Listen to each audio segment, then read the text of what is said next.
რის ხარჯზე მოახერხა პიოტრიანმა გამარჯვება და სად დაუშვა მერაბ დვალიშვილმა შეცდომა. დღევანდელი ეპიზოდი არც ისე სასიამოვნო თემაზე იქნება, თუმცა მოგვიწევს ვისაუბროთ. იქამდე კი შეგახსენებთ, რომ ჩვენი ეპიზოდის წარდგენი არის ბეთლაივი. 2025 წლის მეოთხე საჩემპიონო ბრძოლა მერაბ დვალიშვილისთვის წარუმატებელი აღმოჩნდა.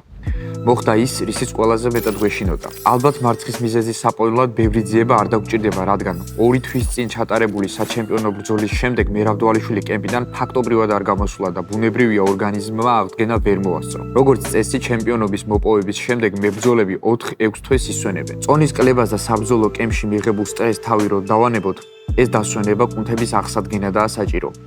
საჭიროა ასევე ნერვული, ჰორმონალური და ფსიქოლოგიური სისტემების დასაბალანსებლადაც. ჩემი აზრით, მერაბ დვალიშვილმა ძალიან იჩქარა და შედეგიც ლოგიკური დადგა. ჩხუბი ჩვენთვის კარგად დაიწყო. პირველ რაუნდში მერაბი დამაჯერებელი იყო და მსაჯებმა ის ჩვენ საწიკეთოდ გადაწყვიტეს. შთაბეჭდილება დამჩა თითქოს დვალიშვილმა საკუთარი სტრაიკინგის უნარები ზედმეტად იწამა და იანთან ფეხზე ზედმეტად დიდხანს გაჩერდა. ბუნებრივია, იანმა კრივში უპირატესობა იგრძნო და მერაბს ძალიან მძიმე კროსი გაუტარა. ეს დარტყმა იმდენად ძლიერი იყო, რომ ბევრი მებრძოლი იქვე გაითიშებოდა. თუმცა დვალიშვილმა გაუძლო და ბრძოლა გააგრძელა. ბრძოლა გააგრძელა, მაგრამ არ ჰქონდა შესაბამისი ძალა არც დარტყმებში, ვერც კარგად ვერ მოძრაობდა ფეხზე და არც ორგანიზმი ჰქონდა საჭირო კონდიციებში, რომ საკუთარი ჭიდაობა გამოეყენებინა. შემდეგ რაუნდებში დვალიშვილმა თითქოს მდგომარეობიდან გამოსვლა შეძლო და შემოგთავაზა თავისი საფირმო ჰაერში ატაციც.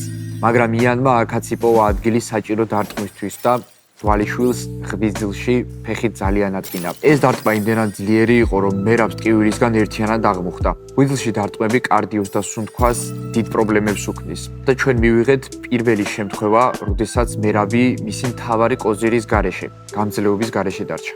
ყველაზე მაგარი და დადებითი, რაც შეიძლება ამ ბრძოლაში დავინახოთ, მერაბის ხასიათია. იმ დაზიანებების შემდეგ, რომელიც დვალიშვილმა მიიღო, ბევრი მებრძოლი ჩხუბს აღარ გააგრძელებდა. ასე პირდაპირ არავინ დანებდებოდა, მაგრამ ხშირად მებრძოლებით საკუთარ მეტოქეებს მომგებიან პოზიციებს აძლევენ, რომ ჩხუბი მალე დაასრულონ.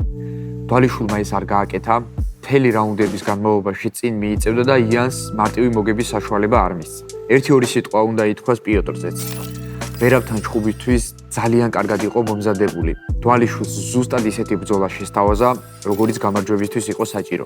ჩემი დაკვირვებით, დვალიშვილის ყოფილი მოწინააღმდეგეების მთავარი შეცდომა ის იყო, რომ საკუთარი უპირატესობების გამოყენებას დვალიშვილის ტემპში ცდილობდნენ. მერაბი ბრძოლას თავიდანვე მაღალი ტემპით იწყებდნენ და მოწინააღმდეგეებიც ამავე ტემპში ცდილობდნენ კრივის თუ კიკბოქსინგის გამოყენებას. იანმა ჭყვა იხმარა და გამოიყენა საკუთარი გამოცდილება პირველი ბრძოლიდან. მუშაობდა მეორე ნომრად, რის შედეგადაც დაზოგა ენერგია და უკვე დაღლილი მერაბი, რომელიც კარგად დაზიანებული ჰყავდა, საკუთარი კრივით დაამარცხა. მისი კრივი და სტრაიკინგი, რომ მოწინააღმდეგეებისთვის ძალიან დამაზიანებელია, ეს მერაბის სახეზეც კარგად გამოჩნდა.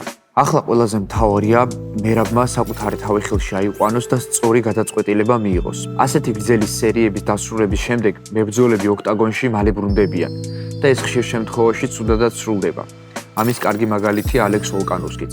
ჩემი აზრით, მერაბმა უნდა დაისვენოს, სწორი დასკვნები გამოიტანოს, ძალები აღიდგინოს და მხოლოდ ამის შემდეგ უნდა დაბრუნდეს ოქტაგონზე. ყველაზე კარგ ვარიანტში მერაბი იანთან რემატჩს მიიღებს. დვალიშვილზე დამსახურებული მოწინააღმდეგე იანს არ ეყოლება. თან საქმეს ისიც გვიმარტივებს, რომ დარწმუნებული ვარ, პიოტრი ბევრ აქტიურობას არ აპირებს და კარგახანს დაისვენებს. ჩვენ კი ისღა დაგვჩენია დვალიშვილს ჯანმრთელობა და ფორმაში სწრაფად დაბრუნება უსურვოთ. თქვენ თუ მოგეწონათ ვიდეო, დაალაიქეთ, გამოიწერეთ ჩვენი არხი და არ დაგავიწყდეთ ზარის ღილაკის გააქტიურება, რათა არ გამოგრჩეთ სიახლეები MMA-ის სამყაროში. მომავალ ვიდეომდე.